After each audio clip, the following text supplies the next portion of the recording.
Abra comigo aí em 1 Crônicas, capítulo 21, verso 1. Hoje eu estou aqui como uma espécie de advogado do diabo. Parece soar estranho uma frase como essa, mas a intenção aqui é provar algumas coisas que não estão explícitas nas Escrituras, mas se lermos de forma mais objetiva, de forma mais investigativa, nós conseguimos compreender o que nós queremos alcançar aqui nesta noite, para expor alguns problemas e a vida da pessoa que vai ser usado como protagonista dessa história, como protagonista desse enredo, desse contexto, a qual nós vamos narrar aqui a vida do rei Davi, que segundo as Escrituras era um homem segundo o coração de Deus.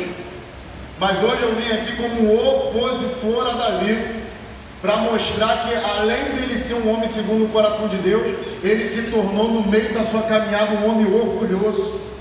E o tema dessa mensagem é orgulho, o pecado que o diabo mais gosta. Só que a intenção aqui é manifestar que assim como Davi, sem perceber, se tornou um homem orgulhoso, nós também temos orgulho em nossas vidas. Nós também temos atitude de pessoas orgulhosas. Muitas vezes não queremos assumir que somos orgulhosos, porque temos orgulho em dizer que somos humildes. Mas hoje, cirurgicamente, o Espírito Santo vai nos usar, porque a palavra que corta aqui e corta aí, como uma espada de dois gumes, que antes de tratar o povo de Deus me trata, para que possamos entender que existem coisas e áreas nas nossas vidas que precisam ser tratadas e ser retiradas, para que nós possamos ter plena paz com Deus e gozar da mão de Deus nos guiando nas veredas da vida. Leia comigo então 1 Crônicas, capítulo 21, verso 1. Vai dizer o seguinte: então Satanás se levantou contra Israel e incitou Davi a levantar o censo de Israel. Joabe apresentou a Davi o resultado, verso 5, o resultado do recenseamento do povo. Havia em Israel 1.100.000 homens que puxavam da espada, e em Judá eram 470.000 homens que puxavam da espada. Reparem que em 1 Crônicas capítulo 21, a Bíblia vai dizer que Satanás incitou a Davi. Só que em 2 Samuel 24, fala sobre o mesmo assunto, e lá vai dizer que Deus estava irado com Israel, e ele incitou a Davi contra eles. Aí eu pergunto, quem está narrando a história corretamente? Quem escreveu Crônicas ou quem escreveu Samuel? De fato, quem foi que incitou a Davi? Foi Satanás ou foi Deus? Então, há uma discrepância. Dois textos falando do mesmo assunto, mas que se contradiz.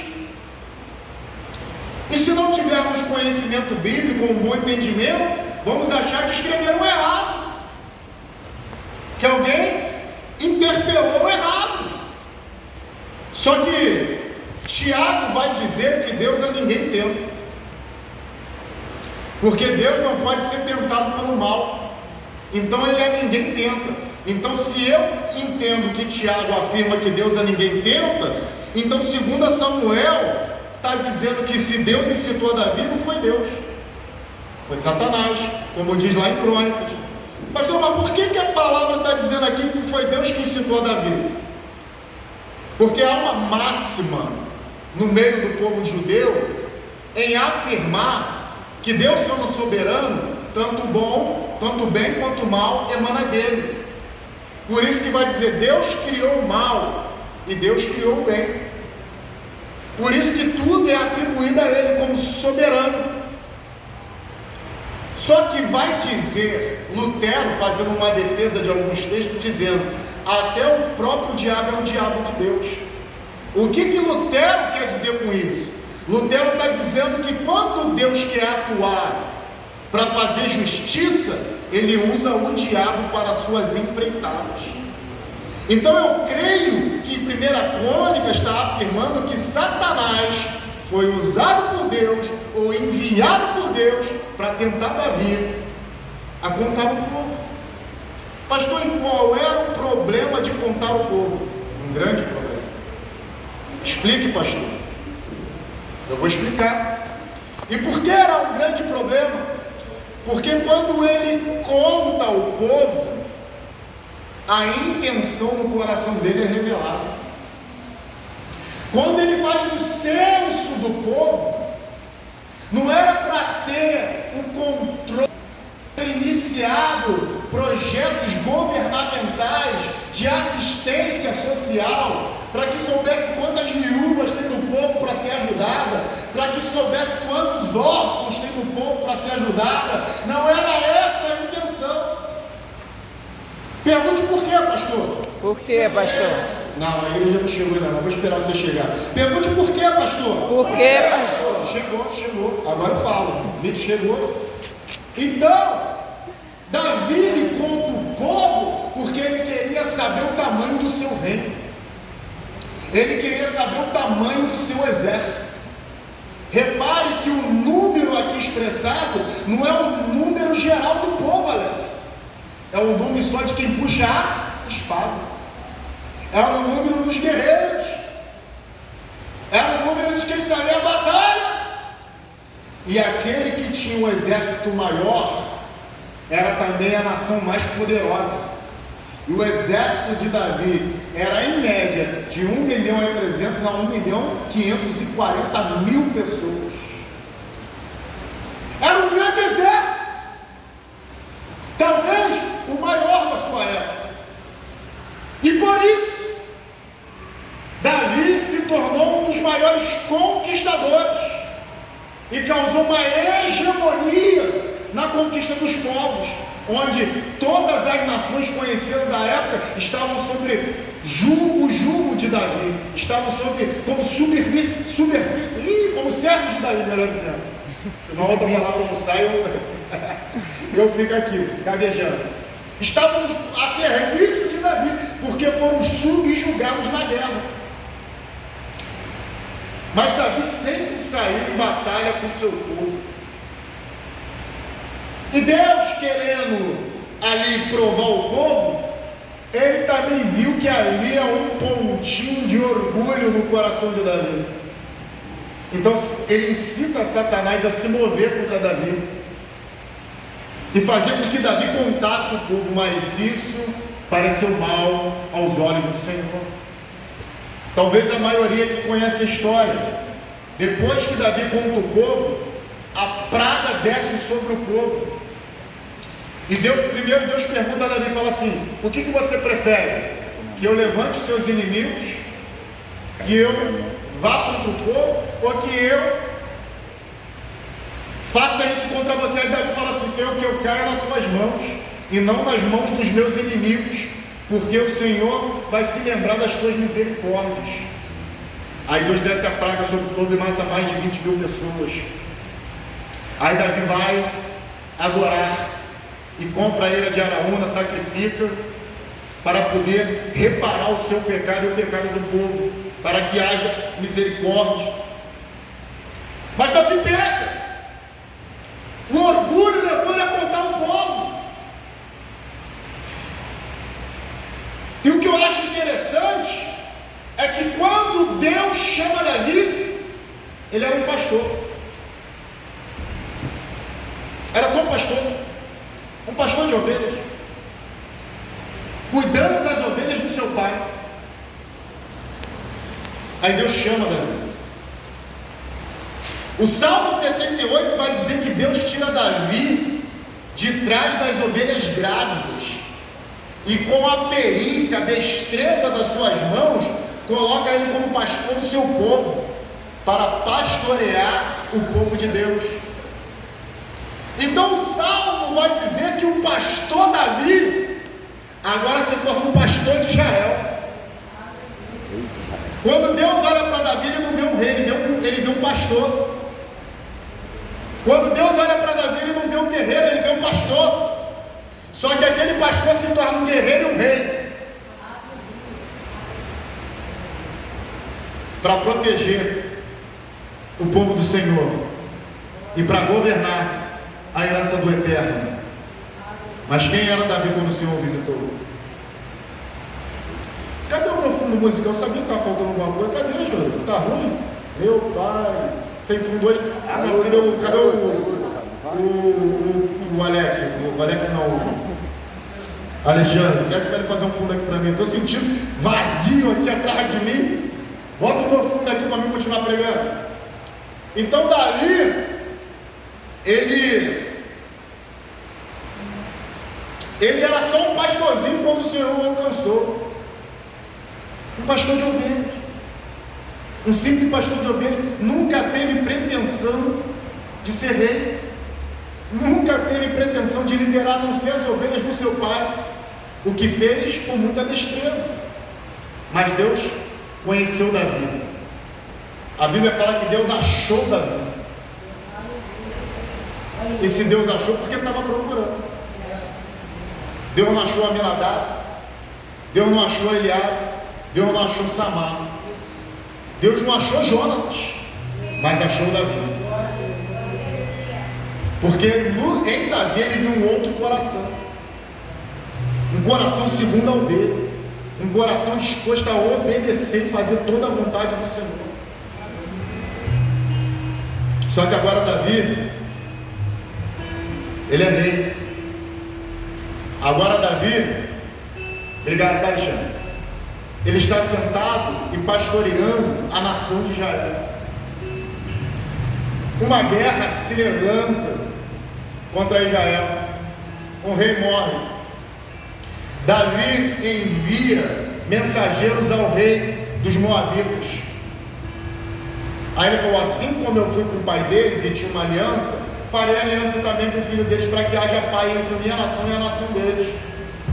Quando Davi chega, os servos de Davi chegam em Moabe, o rei agora que assumiu, ouviu os conselhos dos seus compatriotas, dos seus servos, e falou: não, ele enviou esses homens aí para sondar a terra, para em momento oportuno ele guerrear contra a gente e nos tomar o reino. Aí ele vai e corta a barba dos homens pela metade, e a roupa, as vestes daqueles homens pela metade, e aqueles homens voltam para casa com a metade da barba e metade nu. Era tão vergonhoso isso para um israelita, um judeu, que eles nem chegaram em Jerusalém, eles receberam estadia em algum lugar, uma cidade próxima a Jerusalém, e lá ficaram escondidos até que a barba voltasse a crescer. Só que aí Davi envia Joabe. Presta atenção nisso.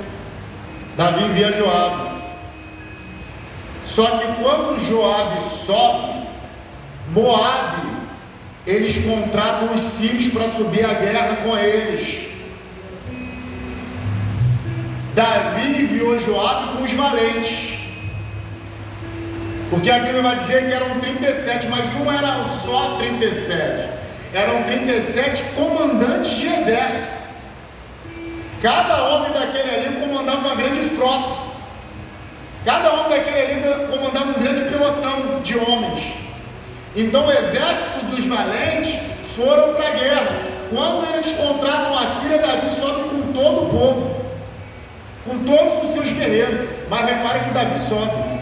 Agora Davi não envia, ele sobe junto, ele vai junto, porque até então Davi entende que um pastor tem que ter cheiro de ovelha. Até então Davi entende que ele precisa estar no meio do seu rebanho. Até então Davi entende que para resolver ele tem que estar junto. E ele sobe, ele vence a batalha, Deus dá a ele a vitória. Davi volta, passa-se um ano, e a Bíblia vai dizer: e nos reis e no ano que os reis subiam para a guerra, Davi fica no palácio. Pastor, qual o problema de Davi ficar no palácio? Porque agora ele entende, nesse trajeto de um ano, que ele não precisa mais ter cheiro de ovelha.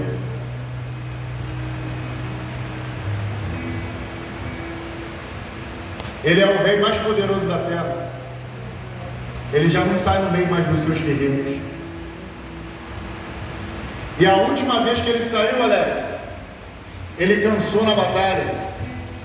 E enquanto ele lutava com um gigante, espada vai, espada vem, lá, Davi vai dar uma espadada, ele cansa e roda e cai de costa para o gigante.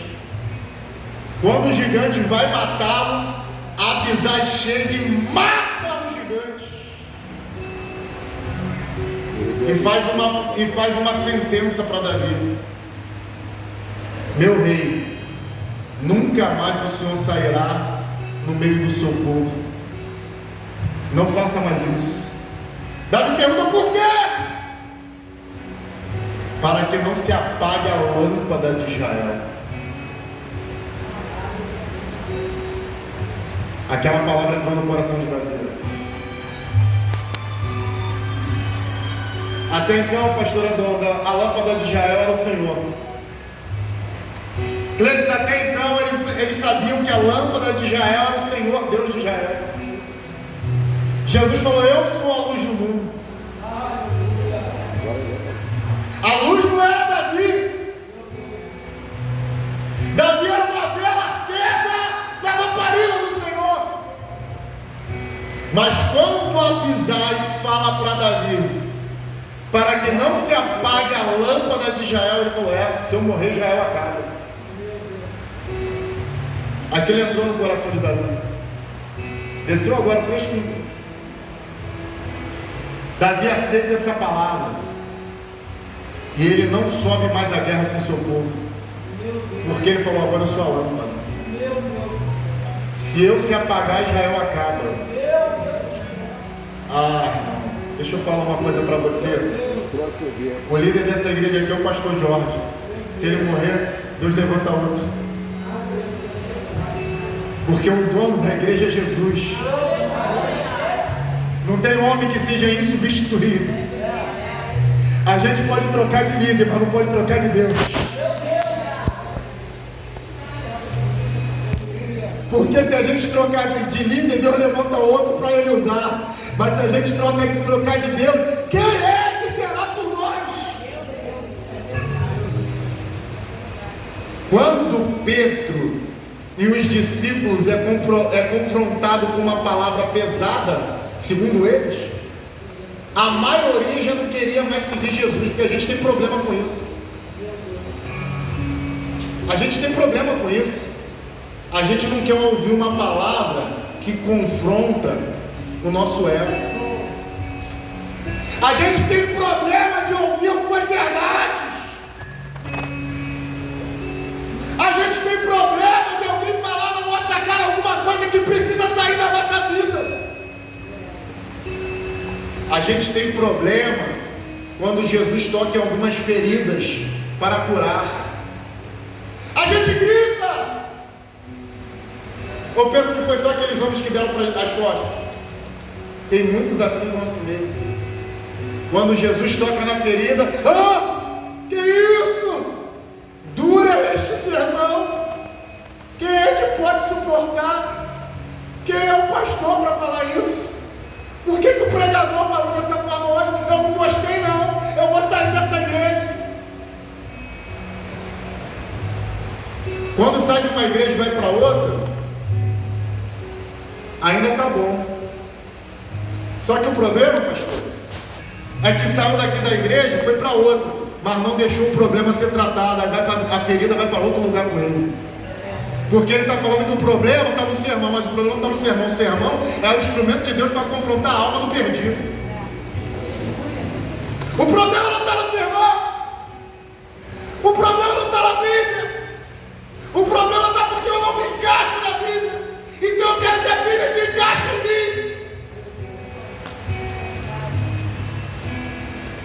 Mas há mais de 2000 anos esse evangelho está sendo pregado.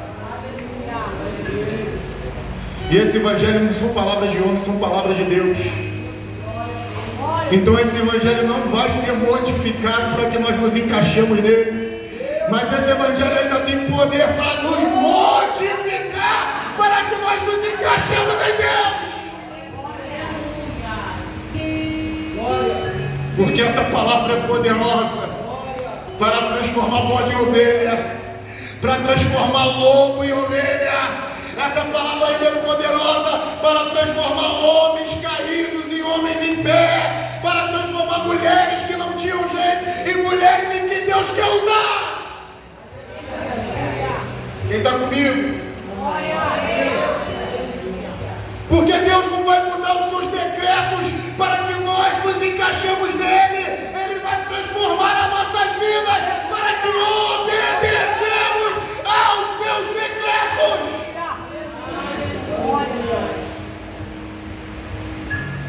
Imagine você, Alex, pastor de uma igreja.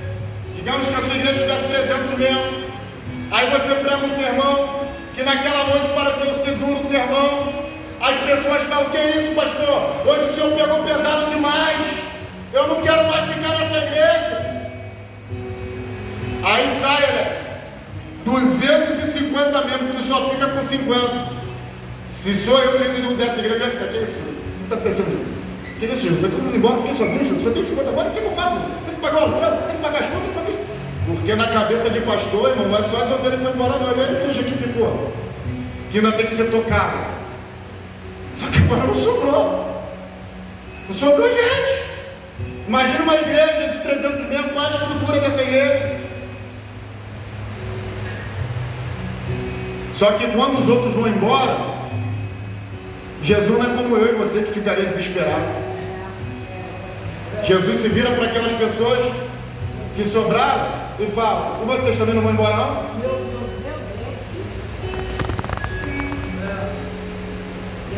Vocês aí, não sei o que ainda estão fazendo aqui. Não vão dar as costas para mim também não? O sermão também não foi duro para vocês não?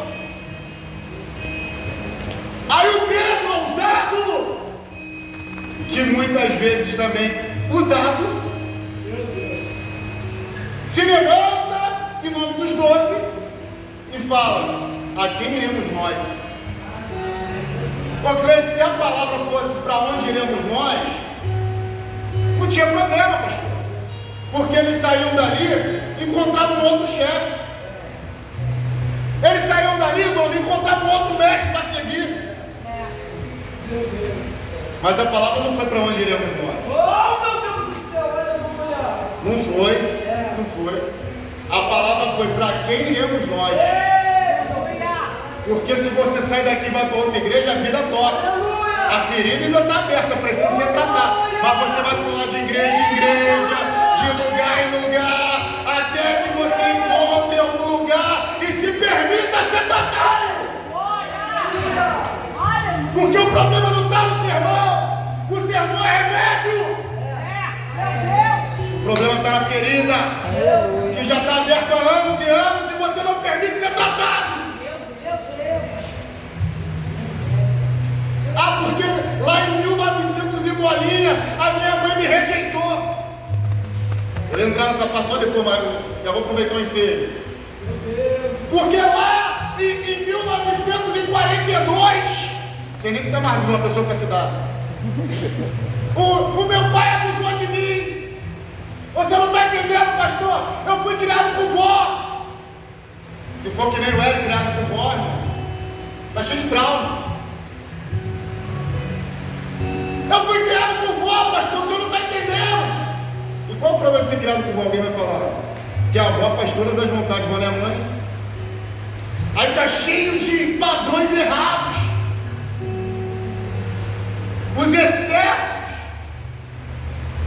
que foram usados na educação, ou a ausência de algumas coisas que faltou na educação, causaram os problemas de hoje em nossas vidas. Aí toda vez que o Senhor usa alguém para tratar um problema, a gente reage. Toda vez que Deus usa alguém para falar dos problemas, porque alguém no passado nos chamou de feio, foi abusivo e nos criou traumas, a gente reage. Porque o orgulho é uma proteção. O orgulho é uma fortaleza que nós criamos em volta de nós para não permitir que as pessoas nos façam o mesmo que nos fizeram no passado. Nós criamos fortalezas. Não, ninguém vai abusar mais de mim. Não, ninguém vai mais me rejeitar. Não, eu não vou deixar que me maltratem mais. Ficamos orgulhosos. Para que ninguém se aproxime e faça o mesmo que fez no passado. Porque o problema não está em como tocamos a vida. O problema está nas nossas reações. Porque são feridas que não se fecham e a gente não permite ser tratadas porque dói. Por que aqueles homens deram atrás, queridos? Porque estava doendo. Pastor, então por que Pedro e os 12 não foram também se estava doendo? Porque eles estavam pensando consigo mesmo, está doendo, mas eu sei quem é o meu Messias. Está doendo, mas vai curar. Está doendo, mas eu sei quem nos chamou das trevas para a sua maravilhosa luz. Está doendo, mas eu sei quem me encontrou no caminho. Está doendo, mas eu reconheci quem Ele é. Ele é o Cristo, o Filho do Deus Altíssimo. É Ele que tem as palavras de vida eterna. Por toda a minha vida eu andei procurando Ele e não sabia. Mas agora que eu encontrei, eu não vou deixar Ele embora de jeito nenhum.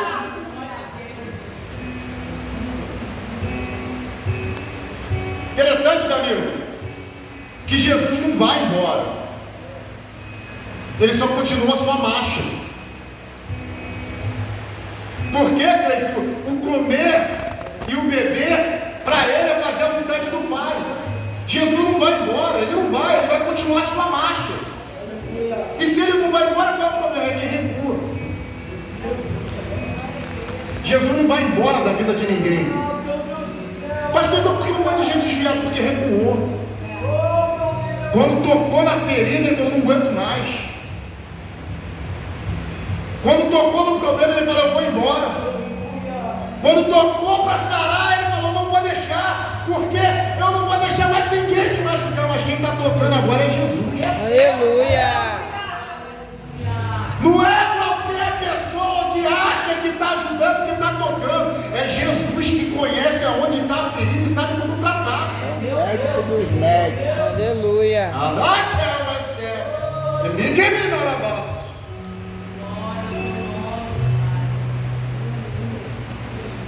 E quando ele toca,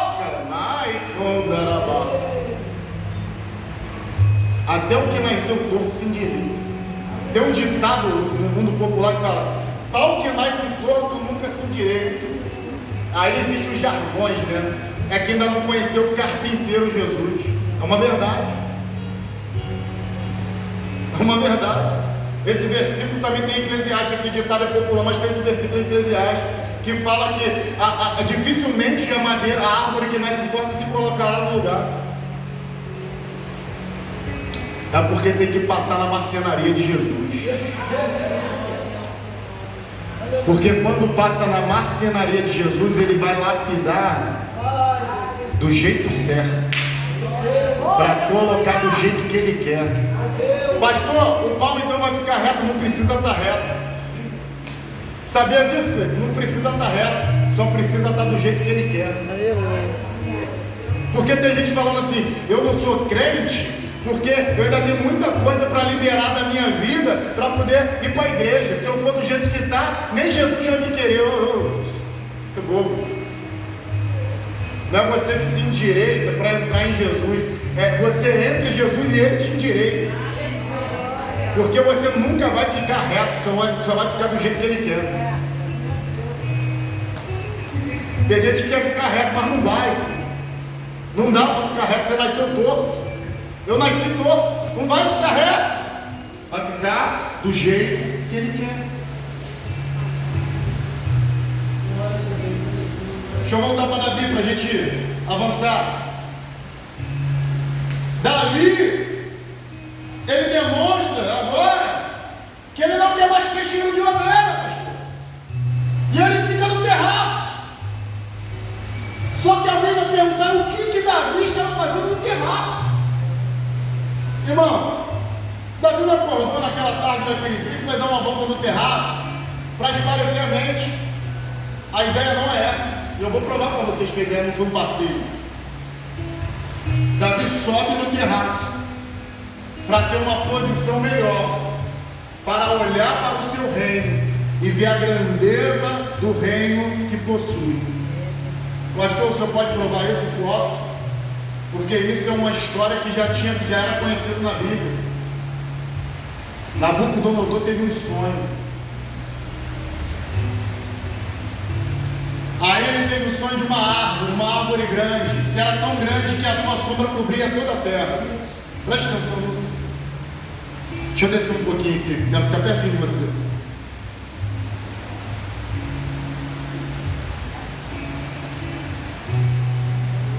A árvore cobria toda a terra. Ela não só alimentava todas as pessoas e os animais, mas ela também fazia sombra sobre eles. Nabucodonosor acorda e ele fala: que sonho é esse que eu sonhei? Eles reúnem os sábios, os astrólogos, os feiticeiros, e ninguém lhe dá uma resposta. Então, por último, ele chama Daniel. Aí ele fala: Daniel, eu mandei te chamar porque você é um mestre dos magos. Mestre dos magos não é só o da caverna do dragão, não. De repente a caverna do dragão tem inspirado na Bíblia, porque mestre dos magos era Daniel, ele era o chefe dos magos.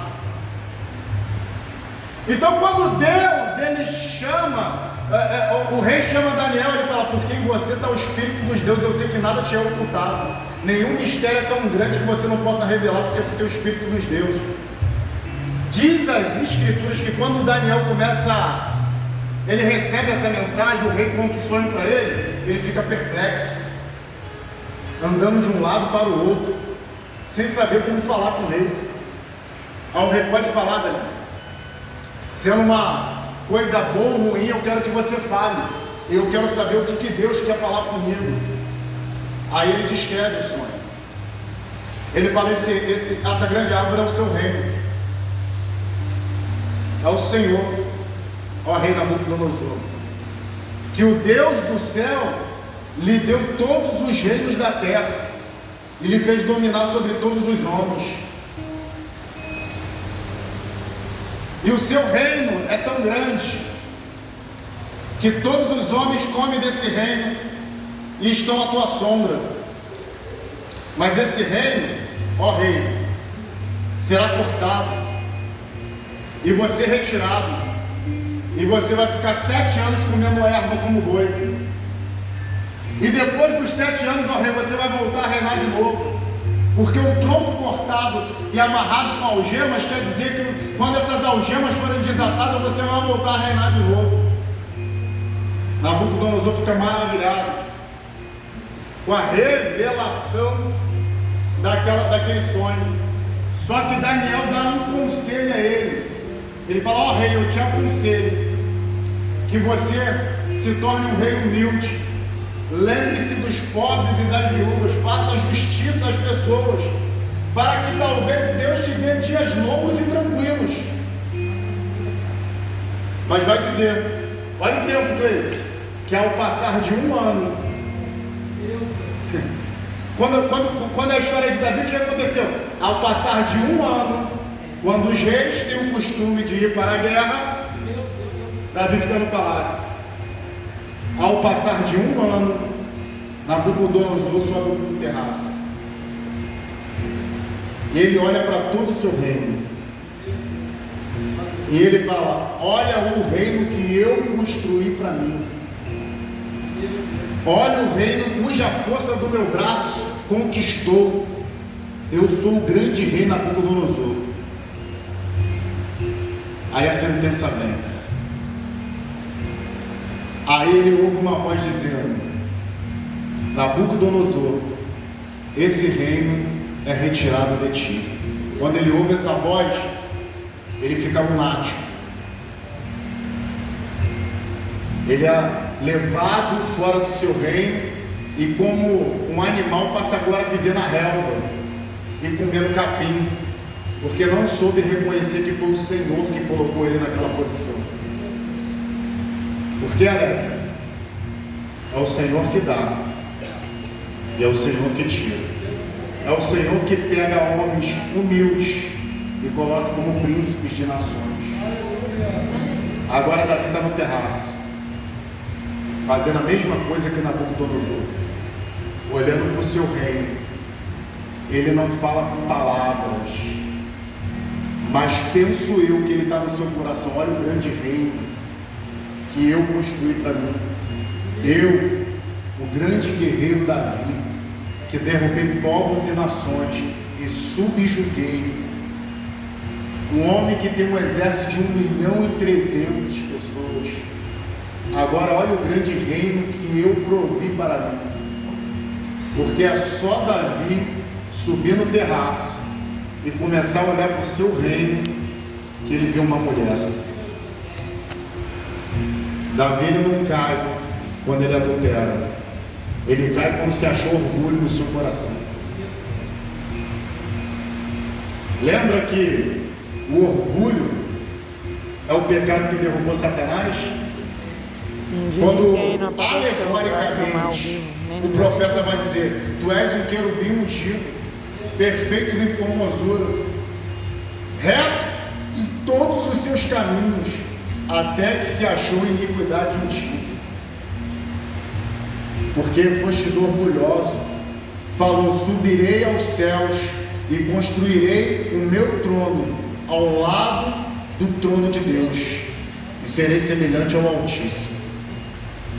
Então você foi derrubado em terra. O orgulho que desviou Satanás foi usado contra Davi, para contar o censo do povo, para fazer um censo do povo. E agora para ver a glória do seu reino e achar que foi ele que conquistou aquilo tudo. E quando Davi, agora, orgulhoso, olha para o seu reino e se enche de orgulho, ele vê uma mulher. Aí eu pergunto: aquela mulher, a primeira vez que ela toma banho ali? Não é. Não é. E foi a primeira vez que Davi subiu no terraço? Não foi. Só que quando ele sobe com um propósito diferente, ele enxerga uma mulher. Talvez alguém já pegou, mas eu vou repetir. Quando você acha orgulho no teu coração, já tem um laço do diabo esperando do teu lado para te pegar. Quando o orgulho enche o teu coração, a cova já está aberta logo ali para você cair. Porque o diabo está ao nosso derredor, bramando como leão, esperando aquele que ele possa tragar. Pastor, por que ele não traga? Porque não tem brecha. Porque quando ele acha a brecha, ele traga. O orgulho é uma brecha, mas não é pequena, é uma porta escancarada para o diabo armar uma cova para te pegar, para me pegar, para nos pegar. E todavia agora ele cai, e ele estava tão orgulhoso. Aí você vai ver uma sequência de fatos. Ele estava tão orgulhoso que ele não só engravida a mulher do outro, porque não era uma mulher solteira, era uma mulher casada.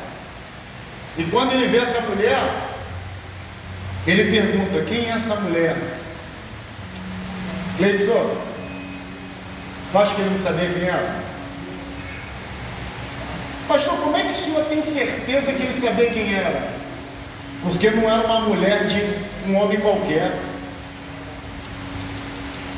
Pastor, quem era o esposo dessa mulher? Urias. Pastor, quem era Urias? Um dos 37 valentes de Davi. Urias não era um homem qualquer. Urias fazia parte da guarda real. Era um dos 37 homens de confiança de Davi. Ele fazia parte da elite da guarda de Davi. Pastor, eu posso não conhecer todo mundo no exército de 1.300.000 homens, mas 37 eu conheço. 37 de quem anda perto, pastor? 37 pessoas que dão a vida por mim? 37 pessoas que eu considerei tão excelentes que eu destaquei?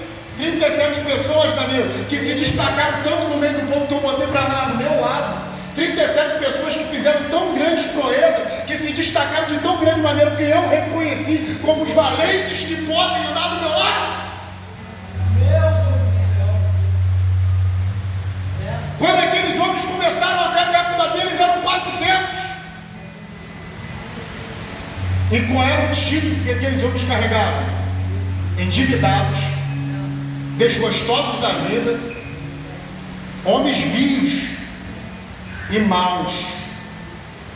Olha a tropa de elite que Davi conquistou. Olha que exército bom que Davi conquistou. Não tinha um cabra ali que alguém falasse, mas isso aí é sincero, é íntegro. É um homem de Deus, não era só homens endividados, desgostosos da vida, caloteiro, bebum. Se fosse hoje, era essas palavras que ia ser usado: bebum, adúltero, caloteiro, volteiro, matador, ladrão. Aí se une a Davi. Porra. Fala tu, Alex. Se 400 homens como esse se juntam tudo, então fala, pô, Deus, tu me quebrou, hein?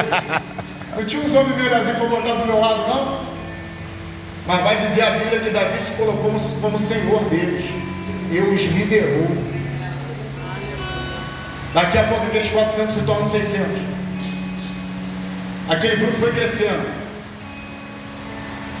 Aí você acha que os 37 de Davi caíram de paraquedas do lado dele? Não. Eles caminharam com Davi desde o início. Beberam a água que Davi bebia. Comeram a comida que Davi comia. Faziam as entradas e saídas militares. Eles estavam em todos os momentos com Davi. Estreitou relacionamento.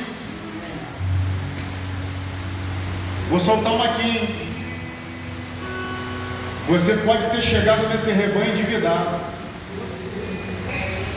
Você pode ter chegado nesse rebanho desgostoso. Você pode ter chegado nesse rebanho como um bebum. Você pode ter chegado nesse rebanho como um adúltero ou ladrão, qualquer outra coisa.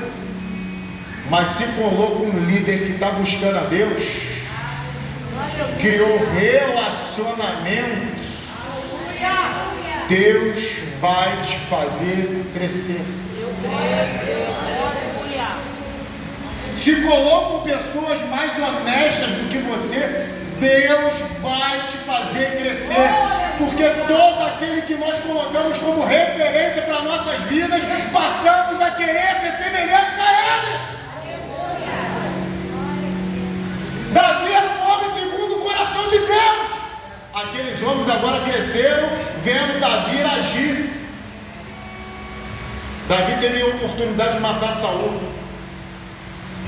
E os seus soldados falaram, Deus está entregando eles nas tuas mãos.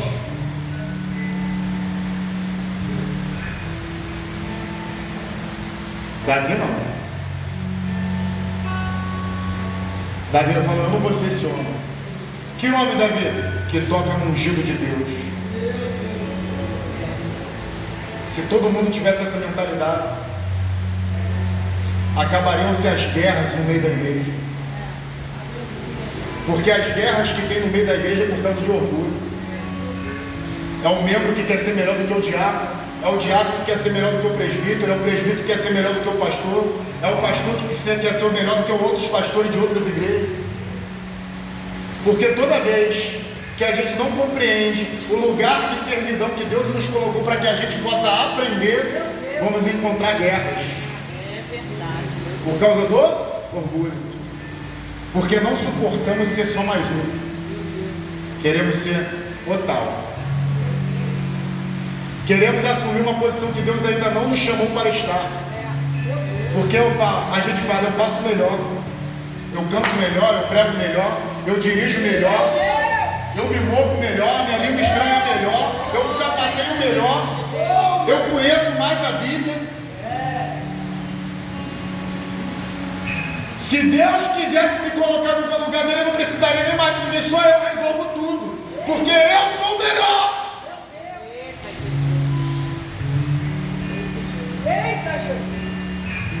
Mas não foram os melhores que chegaram do lado de Davi, como os 37, foram os que aprenderam.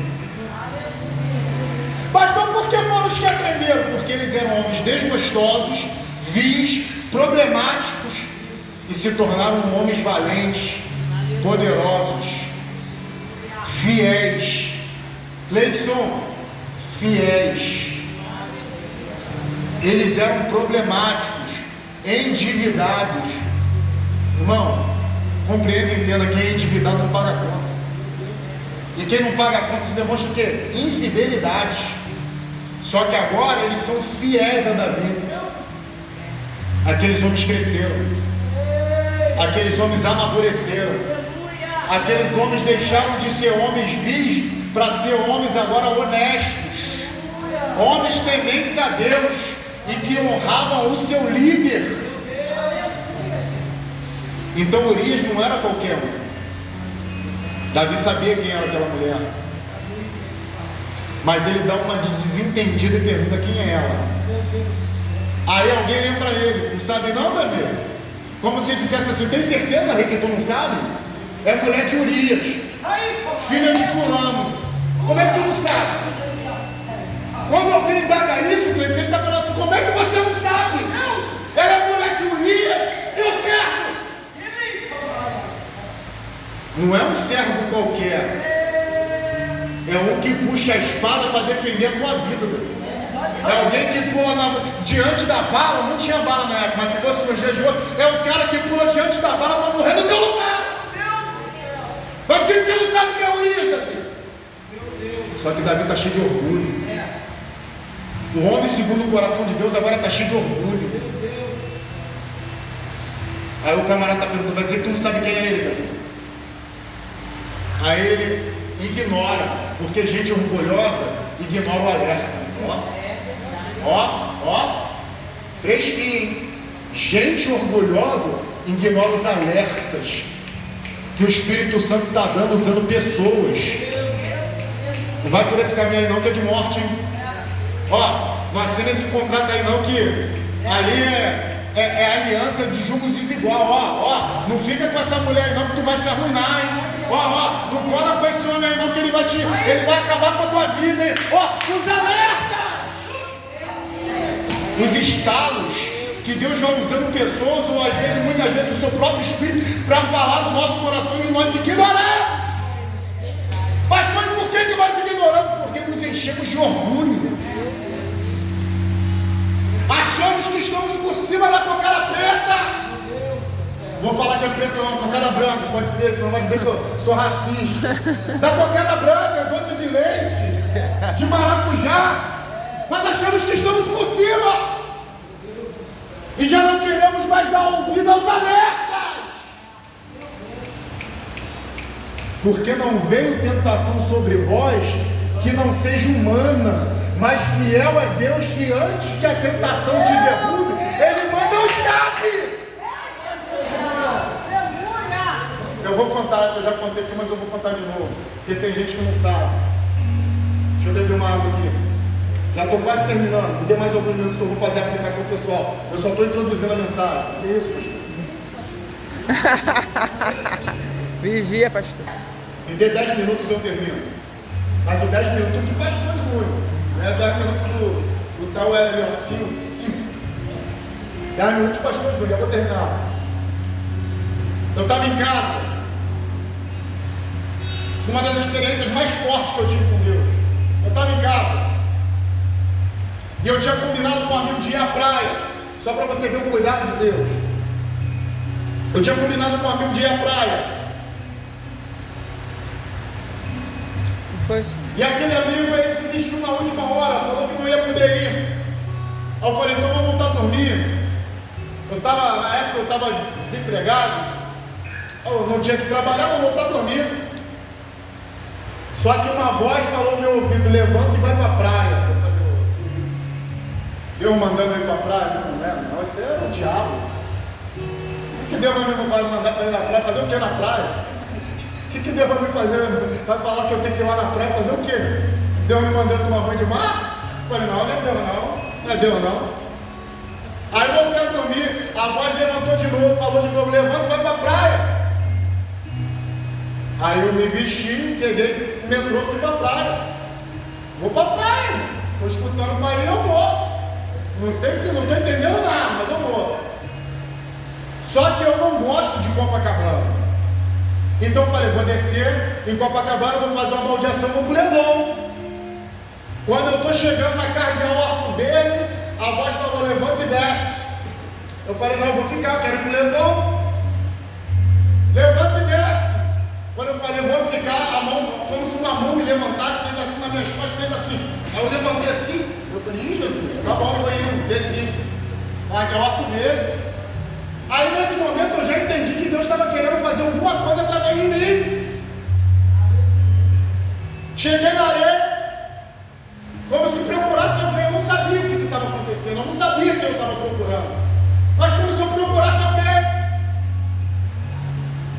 Aí eu botei o meu chinelo do lado da senhora, falei, senhora, para dar uma olhadinha, eu dou um mergulho, eu dou um mergulho. Quando eu voltei da água, o senhor falou, pega o teu chinelo, vai andar. Eu peguei o meu chinelo e estou andando na areia. Como se procurasse alguém, irmão, eu não sabia quem eu estava procurando. Mas eu estou procurando, estou olhando. De repente eu avisto um irmão que era da minha igreja. Mas pensa no irmão que quando me viu ficou sem graça. Foi esse irmão. Eu todo feliz porque encontrei alguém que eu não gosto de ir para a praia sozinho. Eu não gosto de andar sozinho. Então quando eu cheguei na praia e eu vi um irmão que eu conheci, eu falei, ô Marão, como é que você está? Aí foi andando na direção dele. Quando ele me viu, ele gelou. Ele ficou gelado. E estendeu a mão e ficou assim, dá aquele sorriso sem graça. Tudo bem? Eu, rapaz, como é que você está? Você está aqui do teu lado, cara, não sei o quê. Ele, pô, rapaz, que bom te ver aqui, não sei o quê. Bom nada, mentira. Ele queria me ver, não, irmão. Ele queria ver qualquer um menos eu ali. Aí apertou minha mão, deixou ele ali tirar a areia. Aí ele foi. Quando ele foi tirar a areia, aí Deus soprou no meu ouvido aquele versículo que eu falei aqui de Davi. Se avisar e não chega, Davi morre. Aí eu falei, que isso, Jesus? Não faz isso não. Como assim? Se avisar e não chega, Davi morre. Aí o Senhor falou comigo, se você demora a chegar mais um pouco, você encontrar ele aqui bebendo cerveja. Aí eu falei, não é não, Deus. O fulano? Não, o fulano está contigo, senhor. Não. Fulano é gente boa, irmão, pô. Ô, senhor, não, que isso, senhor? Isso é coisa da minha cabeça, não é possível. Eu estou comendo feijão demais? Não é possível. Quando ele volta e senta do meu lado, eu viro para ele, varão, eu vou te falar uma coisa aí, não sei se funciona assim não, mas eu vou te falar. Ele, o que é? Eu falei, Deus falou comigo, se avisar e não chega, Davi morre. Ele é? Eu falei, é. Ele já conhecia o texto. Eu falei, mano. Ele falou, então deixa eu te contar. Eu, o que é? Eu falei, deixa eu falar então mais um pouco. Deus falou comigo, você é mais aberto contigo, que se eu demoro a chegar mais um pouquinho, que você está bebendo cerveja. Ele é sério? Eu falei, é. Aí ele falou, tá vendo meu cunhado vindo lá? Eu tô vendo. Olha o que está na mão dele, um engradado de cerveja. E qual era o problema daquele irmão beber cerveja? Ele não era nem alcoólico, o problema dele é que ele era usuário de droga antes de entrar para a igreja. A cerveja abriu uma porta para ele cair nas drogas também. Porque há quem diga que o diabo ele gosta de jogos repetidos.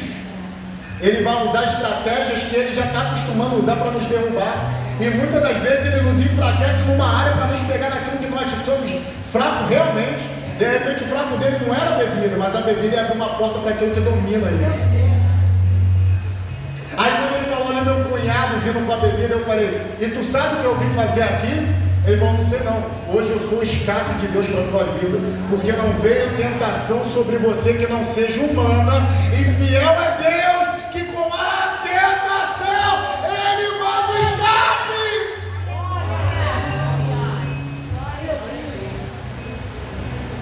Deus não te deixa sozinho na tentação.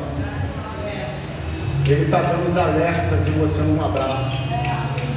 Ele está gritando nos teus ouvidos e você ignorando. Eu falei para ele: hoje eu sou o livramento de Deus para a tua vida. Agarra o livramento, vamos nos divertir juntos, porque você não precisa de bebida para ficar feliz, você não precisa de bebida para se alegrar. Segura aquilo que Deus colocou na tua mão e não abre mão disso. Aleluia. A gente se divertiu, a gente brincou, a gente riu, ele não precisou de bebida. No final ele me agradeceu, pediu desculpa. Eu falei: você não tem que pedir desculpa para mim não, você só tem que andar em retidão diante do Deus que te chamou. Livramento que Deus está dando, falando para Davi: essa mulher de Urias deu certo. Davi ignora, manda matar a mulher, manda matar Urias. E foi uma covardia tremenda que Davi fez com Urias, porque Urias era um homem melhor do que Davi nesse momento. Davi tentou enganar Urias, mandou ele voltar da guerra e mandou ele dormir com a sua mulher. Urias, quando está indo para o caminho de casa, ele deita na porta do palácio com os outros servos. Alguém vai e reporta para Davi: Urias não foi para casa não. Ele: miserável, por que esse cara não foi para casa? Porque Davi queria que Urias se deitasse com a mulher dele, para quando a barriga começasse a aparecer, ele dizia: de Urias. Só que Urias era um homem melhor do que Davi. Enquanto Davi estava querendo matar Urias, Urias estava falando: eu sou fiel a ti, ó. Eu vou abrir uma brecha aqui agora para você. Tem alguém querendo te matar, mas você está falando: eu continuo fiel.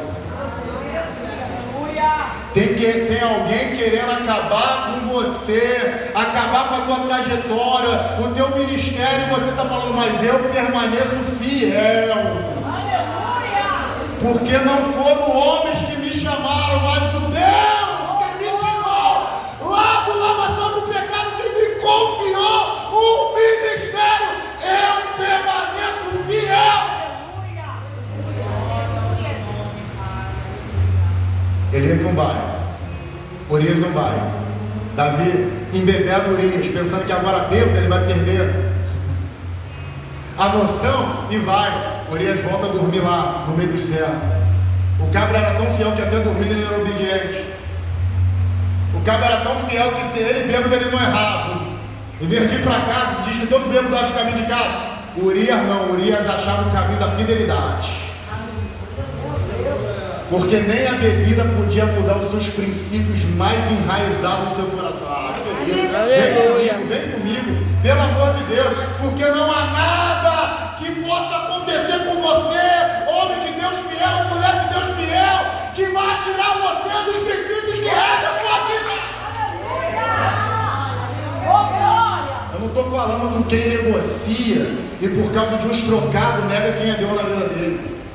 Eu não estou falando que por causa de quem não consegue resistir a um rabo de sair toda vez que se apresenta a carne. Não estou falando de gente assim não. Eu não estou falando de quem deixa um babado para te contar e já empresta lá o governo. Não estou falando de gente assim não. Eu estou falando de gente fiel, que quando alguém fala: eu tenho um babado para te contar, então tu vai contar para outro, porque eu não quero saber de fofoca. Não estou falando de gente assim. Eu estou falando que quando tem um perigo ali, sabe que ali tem uma mulher sedutora, o cara fala: eu não vou ali não, porque se eu for ali eu caio, e eu quero ser fiel a Deus. Eu estou falando de gente assim, como Urias. Não estou falando de gente que fica querendo intriga, estou falando de gente que corta o mal pela raiz. Quem está entendendo isso aqui? Estou falando de gente que está buscando ser fiel, mesmo que alguém tenta corrompê-lo. Aí Urias é mandado de volta para a guerra. Já que eu não consigo fazer esse camarada engravidar a esposa dele, para dizer que o filho não é meu, mas é dele, eu vou mandar ele de volta para a guerra com a carta. Só que a carta é da morte. Urias volta para a guerra. E o que dizia na carta? Bota ele na frente de batalha. Quando a guerra ficar acirrada, bota Urias lá na frente. porque eu vou matar ele. Desceu fresquinho aqui, eu vou falar. Às vezes tem gente sendo enviada para frente de batalha, não é porque é um bom soldado, mas é porque alguém já está com malícia querendo matar ele. Vou te colocar numa posição aqui, porque eu preciso de você lá. Mentira, quer te matar. Eu não sei para quem eu estou falando isso, mas já que desceu, eu vou falar. Não, vou te botar numa posição aqui, é estratégia. Mentira, está querendo acabar com a minha vida.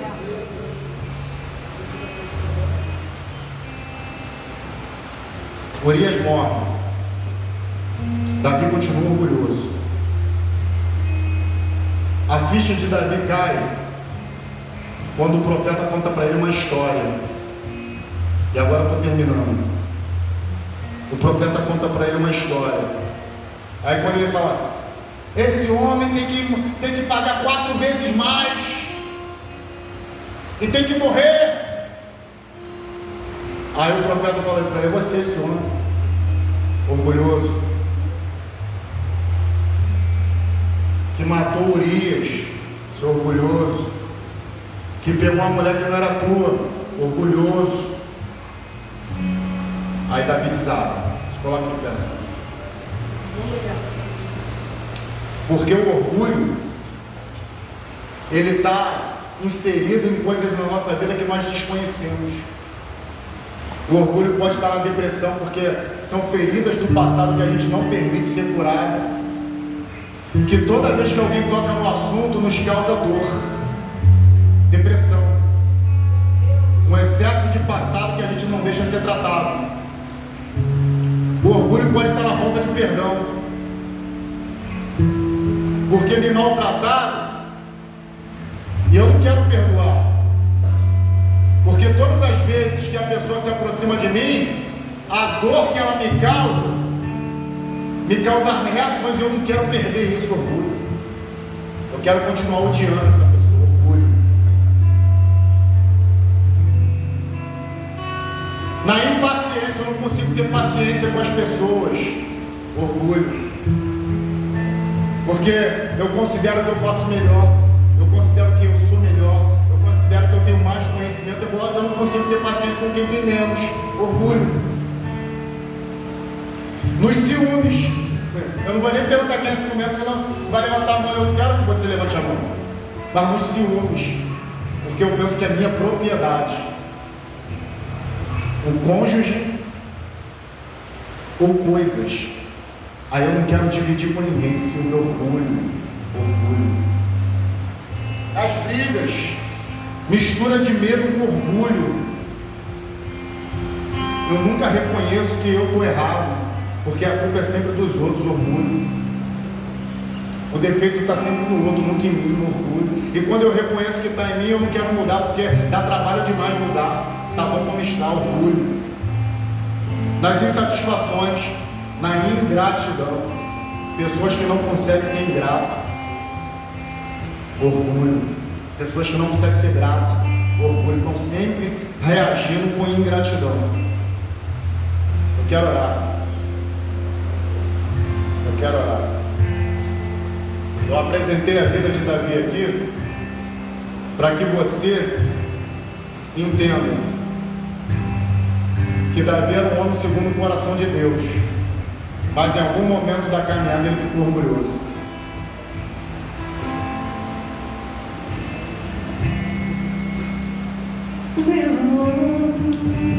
Boa. Está entendendo? Davi era um homem segundo o coração de Deus, mas em algum momento ele ficou orgulhoso. Pastor, e como é que Davi resolveu esse problema? Quando os seus erros lhe foram jogados na cara e falaram, é você esse homem, porque ele está falando que é os outros. Ele está achando que é o vizinho, ele está achando que é o cônjuge, está achando que é o filho, ele está achando que é o pai, ele está achando que é o irmão do lado. Nunca é ele.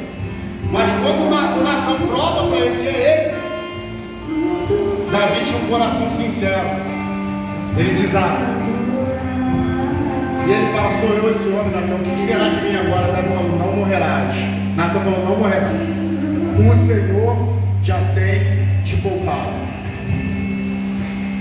Pastor, o que será das consequências? Das consequências não dá para se livrar.